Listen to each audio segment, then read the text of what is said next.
An entirely new parasite has just invaded every corner of the planet, attacking thousands and leaving hundreds dead. The SARS outbreak was a devastating reminder of just how real the threat is from microscopic parasites. And that threat is growing. Plagues we thought we'd wiped out are back and deadlier than ever before. And new superbugs are finding their way out of remote African jungles and into our homes. Viruses and bacteria are our only true predators. But can we fight back?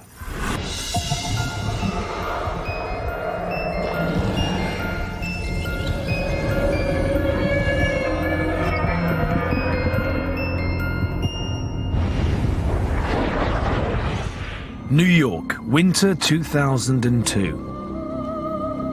A city still in shock from the events of the previous September.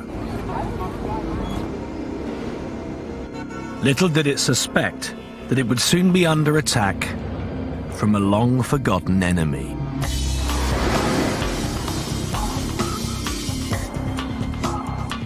John Tull and Lucinda Marker were living near Santa Fe, a small town in the deserts of New Mexico. In November that year, they took a short vacation to Manhattan.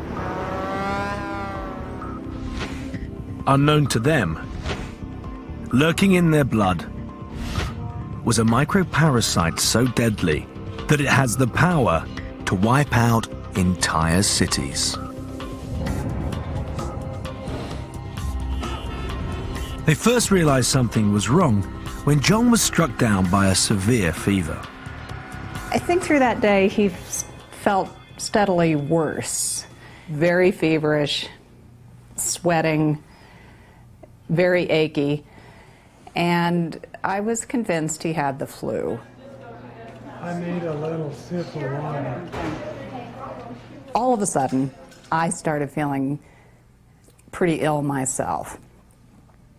And at that point, of course, we were convinced it was the flu because I had these same symptoms, had to be the flu. But the flu-like symptoms were soon replaced by something a lot more sinister. Strange swellings appeared in his groin and armpits. Within hours, John became so weak he could hardly walk. Lucinda rushed him to hospital. The doctors came up with an extraordinary diagnosis. We went in to see the doctor. The doctor took him first because it was obvious that he was sicker, and pretty quickly came up with the possibility of plague. I kind of dismissed it. It was very hard for me to believe that we had the plague.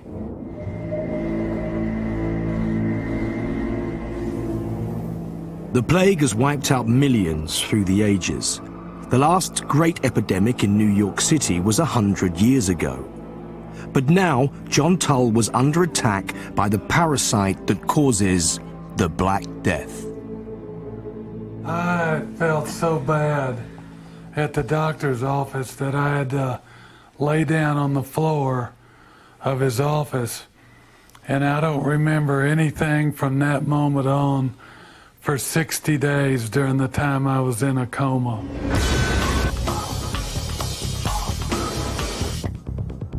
At Beth Israel Medical Center tonight, something most doctors have never seen. Indeed, there hasn't been a case of it in New York in more than a century. A husband and wife visiting from New Mexico were put in isolation with classic bubonic plague symptoms. New York braced itself for the worst. Was the Black Death, the disease that had decimated Europe, about to resurface on the streets of Manhattan? Spread by rats and their fleas, the plague would be able to rip through a densely packed city like New York in a matter of days.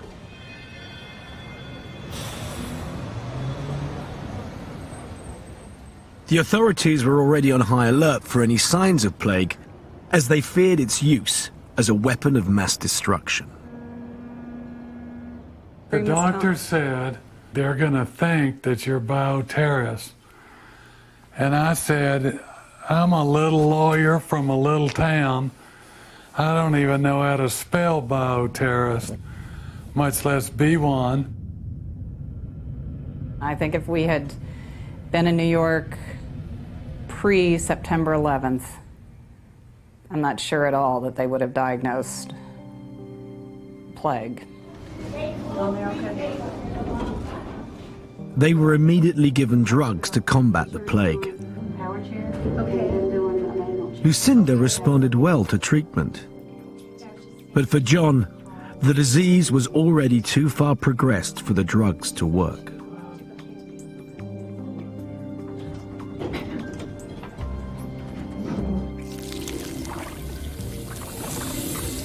The parasite savaging John's body was a bacteria called Yersinia pestis.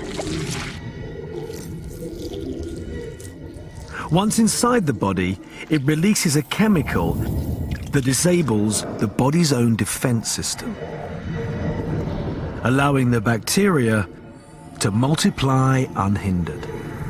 Eventually, there are so many, they start to destroy blood vessels, cutting off circulation. Healthy tissue starts to rot, and gangrene sets in. His kidneys were not expected to recover. His kidneys shut down. His feet and hands had gangrene. There was discussion about whether his feet would make it, his toes would make it. Roller coaster over what was going to happen with his feet. Take your time. All right. Okay. There you go. As John sank deeper into his coma, Lucinda had to make a brutal choice. I had to make the decision that they could go ahead and amputate his feet. Beyond difficult, but it was a life-saving, life or death decision. Okay. There you go. Now try and look forward. See that your wheelchair head. up there? Right. Look way up there.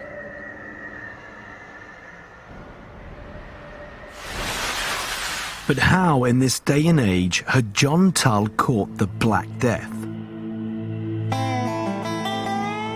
The hunt was on to track down the source of the problem, and it was here, in the New Mexico desert, where John and Lucinda live, that scientists hoped to find the rat that had given John the plague. Here we're looking for bubonic plague, bacteria Yersinia pestis. This is a southern plains wood rat. We're trying to define the rodent population in the area, how many of them may be positive, how widespread it may be.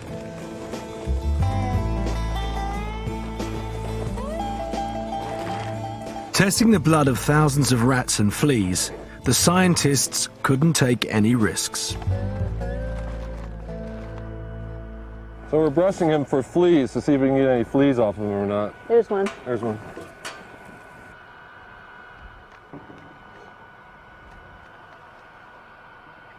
The blood samples will look for whether the wood rat has been exposed to plague sometime recently or in the past. Incredibly, they found what they were looking for. I didn't realize. In fact, it only detected one positive wood rat, and that was actually in Mr. Tull's yard, so we knew there had been plague there. A single bite from a flea living on that infected rat was all it had taken for the parasite to invade John's body. And throughout the desert of New Mexico, there are hundreds of infected rats. Yeah. Okay. John, let's try, see if we can get you a little extra stretch in your hip flexors. Still in his coma, John battled the plague for 60 days. Then one day, Lucinda finally got the sign she'd been waiting for. When he first opened his eyes, I asked him if he knew who I was, and he did, and that was the big moment for me, and it was huge. Go. got it. And the doctors literally said it was a miracle. Lucinda's right behind you with the chair. Okay, Okay? Look up. I am. Nice. There's our cross down Okay. I couldn't even lift this hand. I could lift this one a little bit. No legs, no nothing. I was just like a paralyzed guy. Tall. Up tall. Posture. I mean, I walk around now. Not good, but I can walk, I can move everything. My brain is great. You can do it. And then probably 6 months from now, I'll be walking around just like I was the day, before the plague.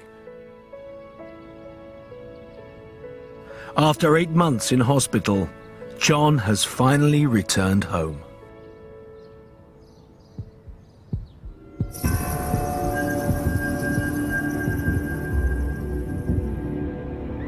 By containing the spread of the plague, we've managed to control it.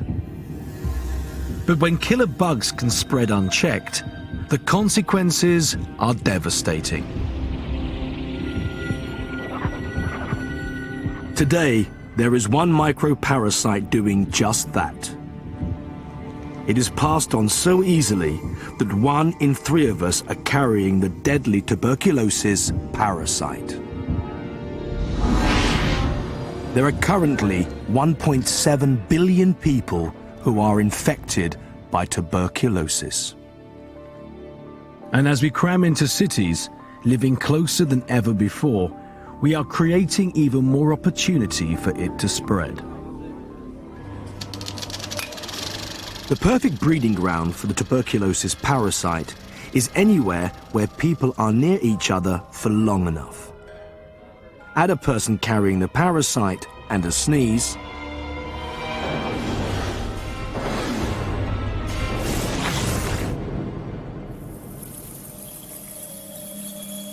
TB bugs can live outside the body for months. So it's only a matter of time before they are picked up by another victim, who then passes it on. And so on. TB is now spreading around the globe. It kills 3 million of us a year.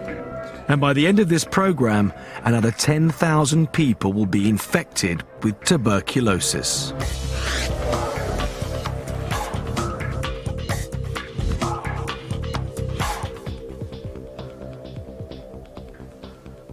Londoner Mark Corson has just become another victim of the most successful parasite ever. There was something really wrong, something nasty in my body, and it was just chest infection after chest infection, or what I thought was chest infections.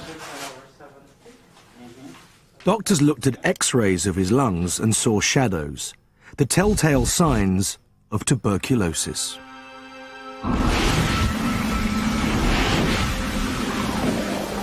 The TB parasite is a bacteria which makes its home in our lungs. It can lie dormant for years before attacking, but when it does, it releases a slow-acting poison that causes the walls of the lungs to blister and discharge a foul-smelling pus.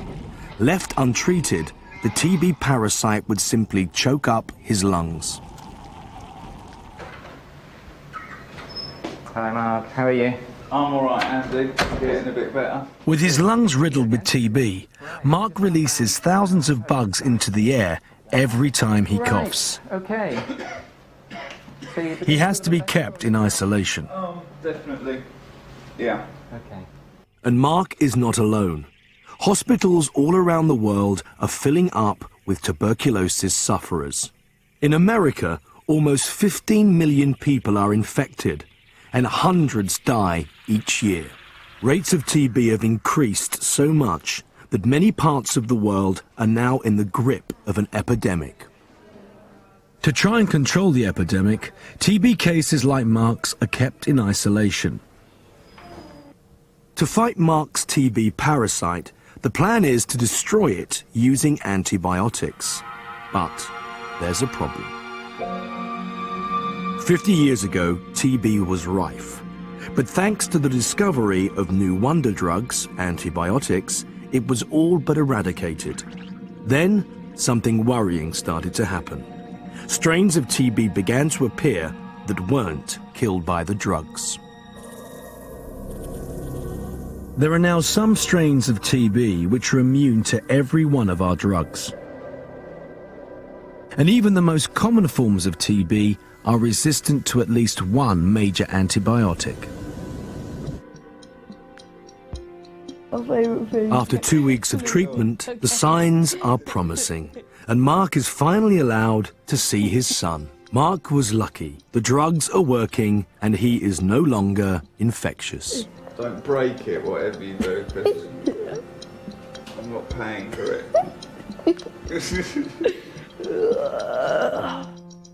The doctors came and saw me today and have decided that it's all right for me to go home. Whoa. But will Mark manage to completely beat the TB? Halfway through his treatment, Mark faces a crucial test. Okay, Mark, just take a deep breath now and hold it in. This is the X-ray of today. Yeah. So we'll put that on the right. And this is one from the 7th of April. There's been a huge improvement across the board here. I mean, I can imagine that you might have found it difficult to breathe with quite a lot of... The doctor checks Mark's progress, comparing old and new X-rays of his lungs. It's good news. The shadows have almost disappeared. Mark is well on his way to making a full recovery. So terrific, well done. For Mark, it's the start of a normal life again.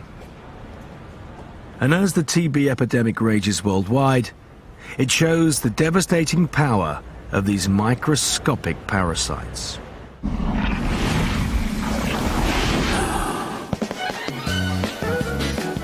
And it's not just the known offenders that can create havoc.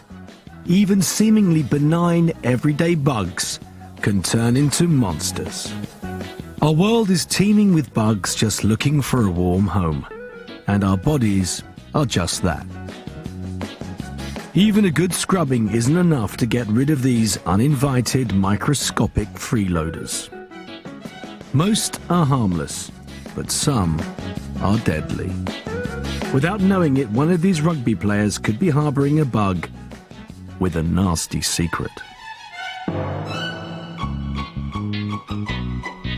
Hi, I'm going to take some swabs from you now you've had a shower so that you can see and try and grow them on this agar so we can see how clean you really are. So, I'm going to start here with this armpit. Sorry about this. The number of bacteria that cover our bodies is extraordinary. They live in every nook and cranny.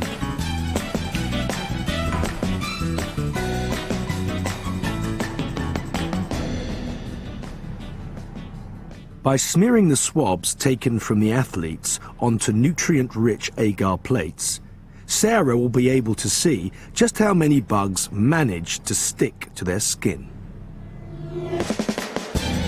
The plates were then placed in an incubator overnight, where the bacteria were left to grow.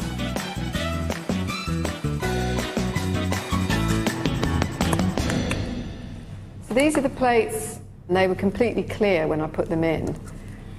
And you can see here, there's hundreds and hundreds of bacterial colonies growing on the surface of this plate now. Bacteria normally invisible to the naked eye have multiplied so much we can now see them.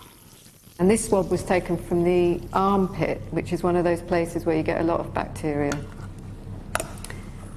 This one was taken from the surface of the skin on the arm. And you can see there are fewer colonies, but they're still clearly visible to the naked eye, which means that in the 12 hours that they've been in the incubator, those bacteria have divided and divided and divided, and now there's millions of bacteria here. Simon, yep. Your armpit. Most of the bacteria that covered the sportsmen's bodies are harmless, part of the microscopic life that thrives on our bodies. But there was one colony that stood out from the rest. It's this colony here, which is very different, which has caused this big clear space, which could well be Streptococcus. Streptococcus is a bacteria that usually causes nothing more serious than a sore throat. But it can mutate into a voracious killer. You're listening to Crest in the Afternoon. It's great to be here, and I want you to know we're going open live in the first segment of today's program. You get to pick the topic, you get to raise the questions. Al Kresta has been hosting his own radio show in the Detroit area for the last 15 years. But in January this year, Al came down with a throat infection. The sore throat was so strong it kept me off the air. Sponsored by Michigan Catholic Home Education. His sore throat was being caused by a Streptococcus bug that he had picked up from his children. But within days, other parts of his body started to show strange symptoms. And my wife noticed that my left leg was swollen, and she touched it, it was warm to touch. And she thought it was something quite serious. We went to the emergency room, and I was waiting to be taken in. The pain grew more severe. And I told my wife, Sally, if they didn't take me right away, I was going to have to make a scene. I was going to have to flop on the floor like a fish out of water, you know, and get their attention. And they brought down somebody to pull me aside. We were walking actually down this hallway when I first saw Al, and he was in a wheelchair and actually looked quite ill. The main issues with him were that his blood pressure was on the low side, and he did complain of a lot of pain in his leg. I don't know how long it went on, but I still had no idea what was wrong. And I certainly didn't think I was as ill as I turned out to be.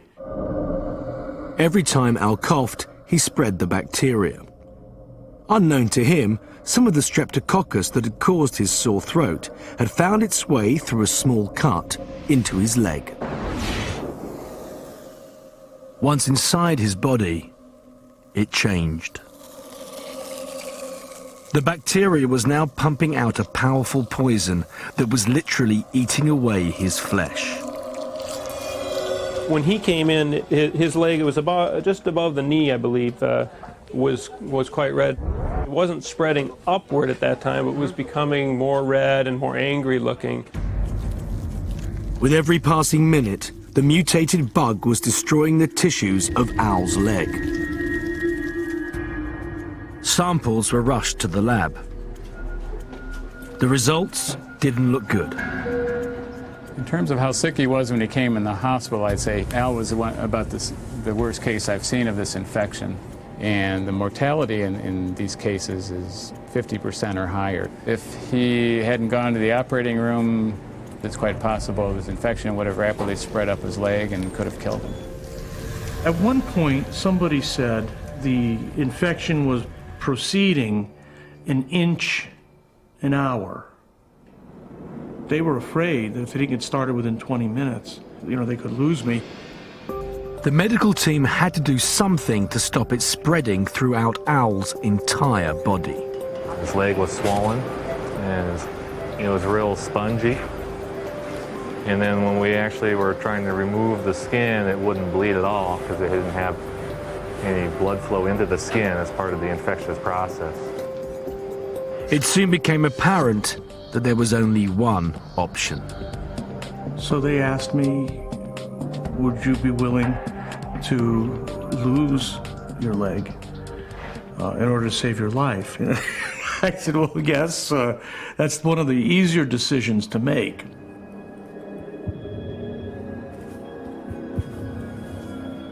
Well, this was a guillotine amputation, basically just a straight cut across a limb and leaving things open. A formal amputation will actually close over things and stitch it closed. If we were to have done that, then we would have just trapped more bacteria still in his leg, so we have to leave it open. The bacteria had only been beaten by the oldest surgical technique of all, amputation. I wasn't aware of my next lucid conversation for over a week. One of the doctors then went on to say to me that I was the sickest person he had ever treated who had survived. Fortunately for us, even though Streptococcus is everywhere, it's very rare for it to mutate into the flesh-eating form. It's this ability to change that makes microparasites such a threat. And the ultimate transformers of all are the viruses. 1,000 times smaller than bacteria, viruses are the supreme parasites. Penetrating to the heart of a cell, a virus will trick our own DNA into making thousands of new viruses. As the newly formed microparasites burst out, the cell that gave them life is left to die. Viruses are our biggest threat. They can attack any part of the body, and we have few defenses against them.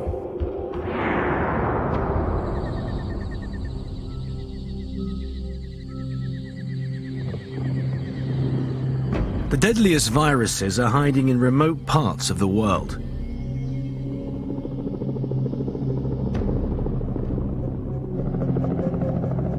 And as we push further into these territories, we are starting to unleash them.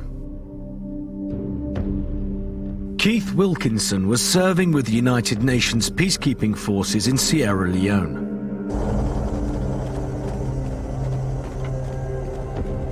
But in February 2003, he came under attack from a killer much deadlier than any rebel soldier. It just came on overnight, really. The fevers started getting more frequent through the day, through the night.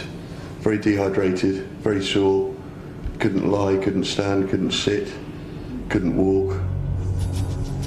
Everything I did hurt. A pain that is undescribable. It was horrible. As an army medic, Keith had seen his colleagues struck down by every illness from malaria to Congo fever. But there was one disease he feared above all else. His last letter to me that I received after he'd been flown back was, "I hope to God I don't get Lassa. Another bloke's just died from it." So, and I just never thought he would get it. As Keith's condition deteriorated, his worst nightmare became a reality. Every organ in his body was under assault from one of the deadliest microparasites on the planet, the Lassa virus. Having served in West Africa for over a year, Keith had seen for himself just what the Lassa virus could do. You bleed from every orifice. It's your eyes, your ears, your nose, your mouth. You're bleeding internally. It's just eating away at all your internal organs, and you basically bleed your life away. With every passing minute, the virus was gaining ground in Keith's body. It was now a race against time to save his life. But it wasn't only Keith's life that was at risk. With his body teeming with the virus, a single drop of his blood was now more lethal than any man-made poison. We're going through. All right. Going through this door in here.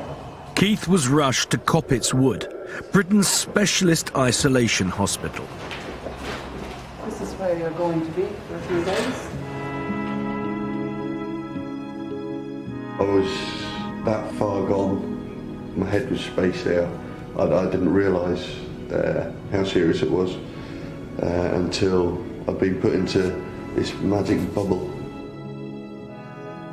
The special chamber cut Keith off from any human contact. Even his wife was kept at a distance. So the outlook at that stage seemed very poor. It would have been likely that the virus would have invaded every organ in his body, and that, you know, he would have succumbed to multi-organ failure. I didn't hold out any hope at all, and I think they weren't holding out much hope at that stage. I thought he was going to die. Locked inside his bubble, Keith battled for his life. But each day the blood test came back, showing the virus was still in control.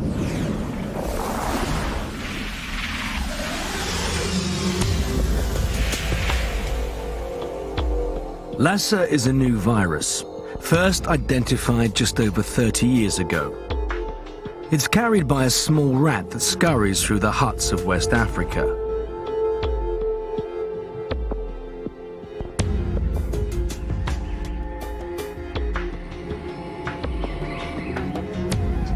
It's only when rats come into contact with humans that the virus is passed on from rat to human. It's usually passed on by contamination with rat feces or rat urine. Today in West Africa, Lassa kills over 5,000 people a year. For 7 days, Keith's life hung in the balance. Then one day, something extraordinary happened. Against all the odds, his own body's defense system started to beat back the parasite. The number of viruses began to drop. We gave him antivirals, but it's also important to note that his own body's immune system fighting off the virus was important too. Day after day, he was beating the virus. After 10 days, he was no longer infectious, and Keith was let out of his plastic bubble. And 3 weeks later, tests showed he'd made a full recovery. For the time being, Lassa is contained in Africa. But in a world where it only takes a few hours to travel from a remote village to any corner of the planet, deadly viruses can spread faster than ever before. In 1999, a flight took off from Africa. Hidden aboard was a virus that was soon to shock the most advanced country in the world. In upstate New York, ornithologist Kevin McGowan noticed something strange. There was a sudden surge of unexplained deaths in the crow population. Most of the birds survive from 1 year to the next. And so you'll find a dead crow, that's not too big a deal. When you get 12 in a small area, that means something. And the bird plague was spreading fast. We have found, to date, 67 dead birds in Rockland County. A total of 523 dead birds. The largest number of them, 73%, have been crow. Coming down. Look okay? I think so, and he doesn't have that many feathers. Before they died, the crows were suffering from a strange form of paralysis. They actually spend the last day or so of their life on the ground often, or perched somewhere, and typically the way I was finding them dead was you could just tell they just toppled right out of a tree.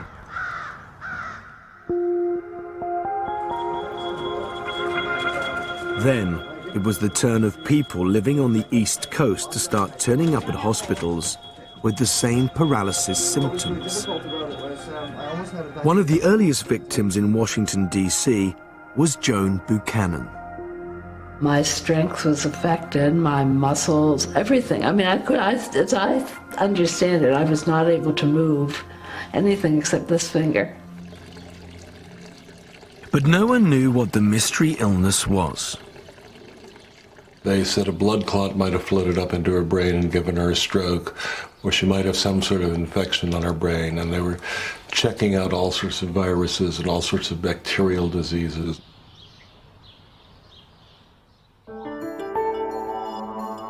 The race was on to find the cause of the paralysis.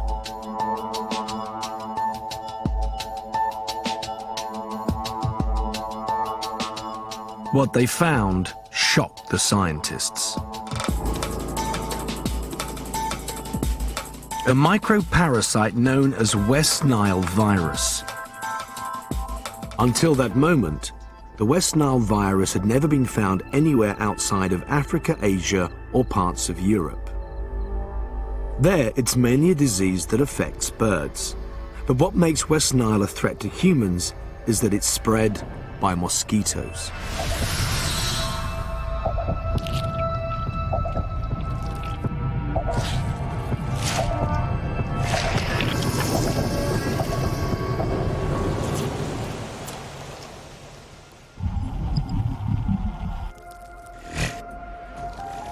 I remember one night getting a really vicious bite.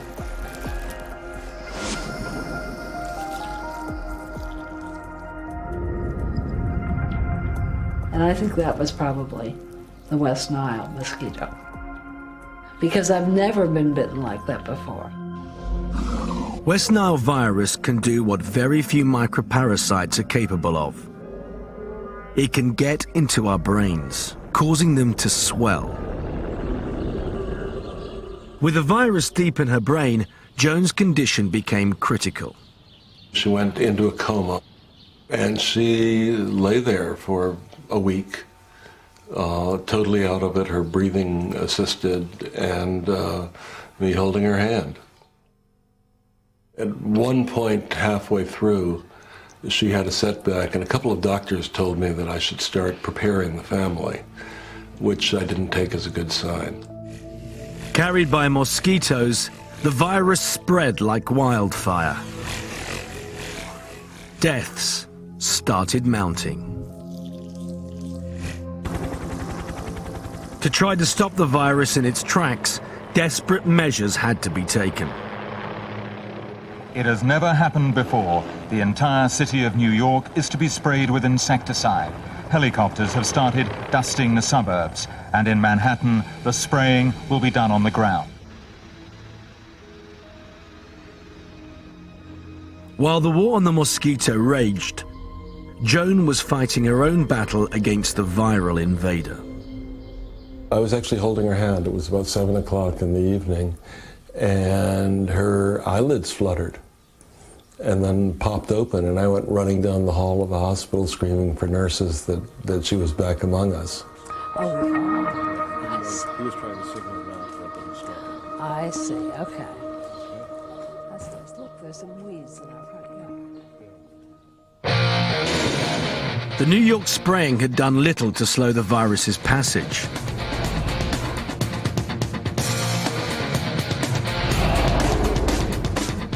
Soon, states all over the US were reporting cases of West Nile.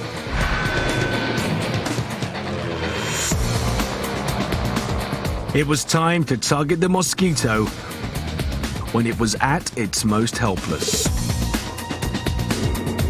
A land, sea and air operation was mounted to seek and destroy the mosquito while it was still in its larval form. So our purpose is to try and get them while they're in the water, while they're confined to the marsh. So what we're going to be doing is dipping the marsh. One of the main species we're looking at is Culex salinaris. That's a known vector for West Nile fever. Every possible hiding place for mosquito larvae was sprayed with pesticide. But the all-out assault failed. Today, less than 4 years since the first case was seen, practically every state in America now plays host to the West Nile virus. There is no treatment and no vaccine.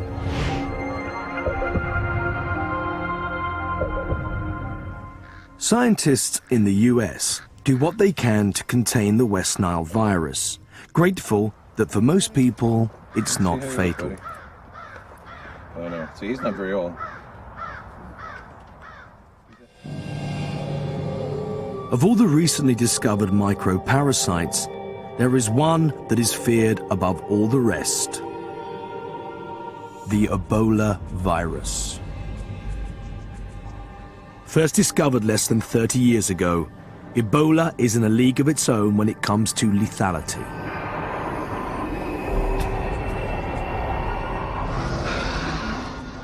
At its most deadly, Ebola will kill 90% of its victims.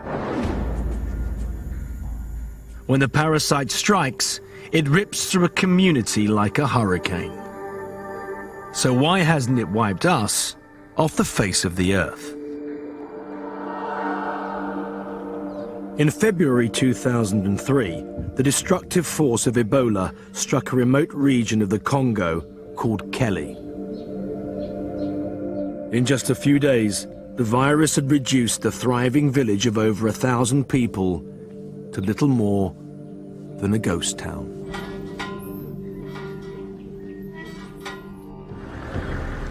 When news of the outbreak reached the World Health Organization, an international team of doctors was sent to the village. Their mission was twofold: save as many lives as possible, but just as importantly, stop the Ebola from spreading. Within a couple of hours of arriving, the team see their first patient. Her son died. We're pretty sure it looked like an Ebola case.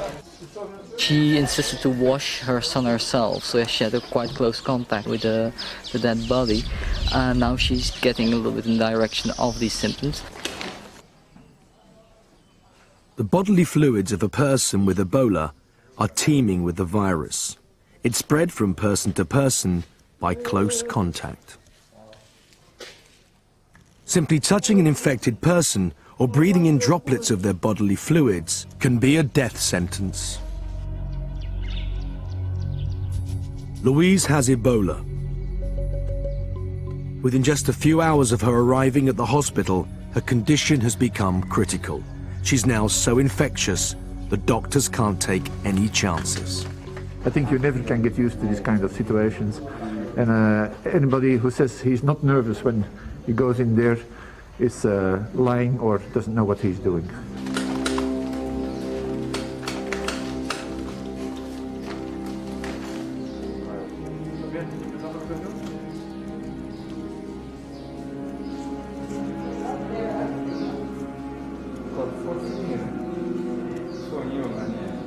As there is no cure for Ebola, all the doctors can do is try to keep Louise's strength up and hope she'll be one of the lucky ones whose immune system is strong enough to deal with the virus.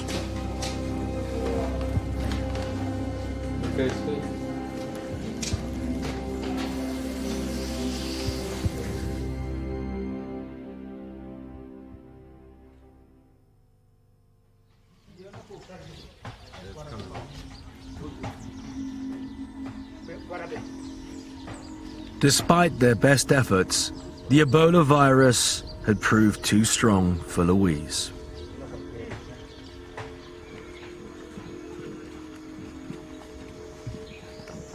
The Ebola epidemic has now claimed over 100 lives.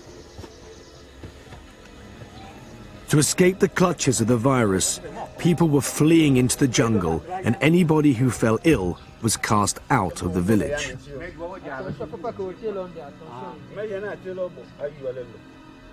Funerals in this community usually bring friends and family from all around the district to pay their respects.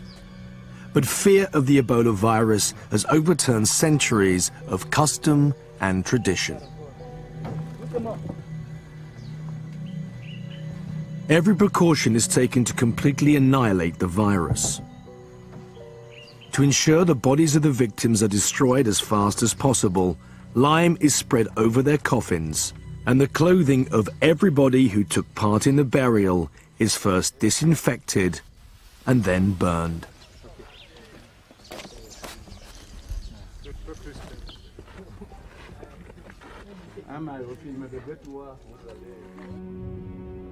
The Ebola fever raged for another couple of weeks before disappearing back into the jungle. Over half the population of Kelly lost their lives. Fortunately for the human race, Ebola's savagery is also its downfall. Because it kills so quickly, it actually limits its own spread, constraining it to small, isolated outbreaks. The real fear is that a new virus will emerge, one combining the fatality of Ebola with the easy spread of TB, that will be able to cross continents and invade the entire world. And in February 2003, we thought it had.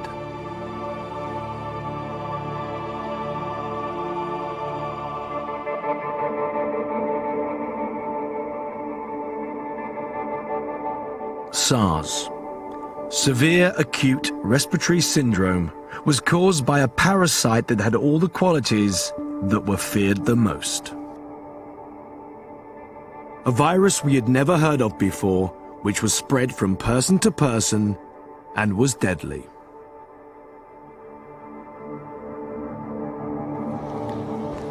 In November 2002, the first cases of SARS were identified in a remote part of China. In just over a month, it had found its way to Hong Kong. From there, it spread to every corner of the world. SARS was killing 1 in 10 of its victims. It was declared the first plague of the 21st century. The human race was under threat from a virus with the potential to wipe out millions. But then, something extraordinary happened. We responded incredibly well to the threat from SARS because the world pulled together to tackle this problem. Information was shared between governments and laboratories all around the world. The fight back was on. Hong Kong was cut off like a village during the plague. In Toronto, entire hospitals were put into quarantine. At airports and borders, everybody was tested for a high temperature. All suspect cases were rushed into isolation hospitals. It wasn't 21st century technology that saved the day, but the low-tech approach. Less than 2 months after its peak, SARS was stopped dead in its tracks. And it's this international cooperation that is our best hope for the future. This time, we managed to contain the microparasite. But for many, SARS was just a dress rehearsal. So SARS is the wake-up call that this will happen again. A SARS-like bug or some other bug will attack human beings again, and we need to make sure that we've got the defences there. The more we learn about all parasites, from the largest to the smallest, the more we realise that these mysterious creatures deserve our respect. It is they, not we, that rule the planet.